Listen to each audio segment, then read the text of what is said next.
This is the start screen for the F-18 Hornet jet fighter game that I programmed. We will go directly to the instructions. It uses standard keyboard gaming controls, WASD for dive, left, climb, right, and F for flare. You push the flare to avoid being hit by enemy missiles. The shift key is the air brakes. The control key is thrust. The C toggles between two different camera views.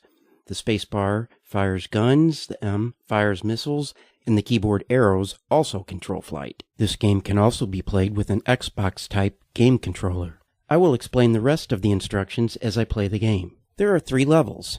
I will start with sitting ducks, so I don't have to contend with enemy fire while I explain the game. The first thing you see as the game starts is the heads-up display as the aircraft is being launched from the aircraft carrier. In the center of the heads-up display, you can see the radar screen.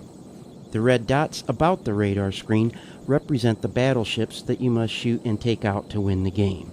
The hourglass design you see moving across the radar screen represents an enemy bomber. Here you can see the enemy bomber flying across the horizon. For bullets fired from your F-18 to reach an enemy battleship, that battleship's red dot must be inside the center circle of your radar. The battleship is destroyed when it has been hit 16 times. Its red dot will then disappear from the radar screen.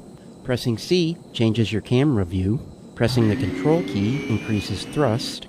Pressing C again changes it back to the cockpit view. I see the red dot above center on my radar screen. I press the M to fire a missile. A battleship hit by a single missile is destroyed, and its red dot disappears from the radar.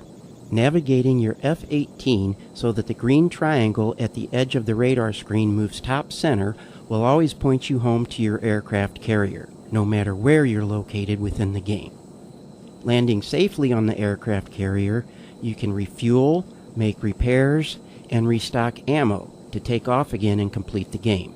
Okay, let's make the same run again, this time under enemy fire. I will choose Enemy Attack, Level 1. The game starts off the same, but soon becomes more difficult. Note that we start the game with 100 flare, 1,000 rounds of ammunition, and 4 missiles. The red triangles now appearing in the radar, and the sounds you hear are approaching enemy missiles. Press F for flare to detract the missiles. There is a tendency to want to begin shooting immediately. However, you must wait for the enemy battleship's red dot to appear in the center circle, or the bullets fired will not reach. That battleship is destroyed, however, it will continue firing until it has sunk completely, so I want to get away quickly. I now line up the next battleship and fire. An enemy target does not need to be within the center circle of the radar for a missile to reach that target. Its range is, however, limited. They are smart missiles and point themselves towards the closest enemy target, so it is not necessary for an enemy battleship to be directly in front of you to fire a missile towards it. We'll do a quick flyby of home base, the aircraft carrier. Looking at the radar, I can see an enemy bomber is about to enter my view. A quick hint, catch up to the enemy bomber and get behind it before firing a missile at it. We will now jump directly to landing procedures. The green rectangle on the radar screen represents the aircraft carrier. The indicator to the left of the heads-up display is telling me I need to increase my altitude. I point the nose up until the indicator shows correct altitude for approach. We'll jump ahead a bit here to save some time. I watch the indicator. I point the nose down to keep correct altitude.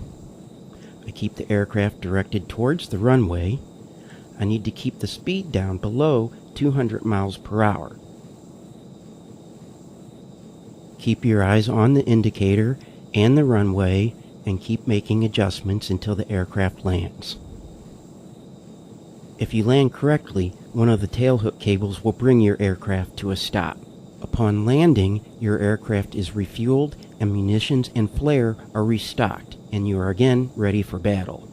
If you have already removed all enemy aircraft and ships, you have won the game.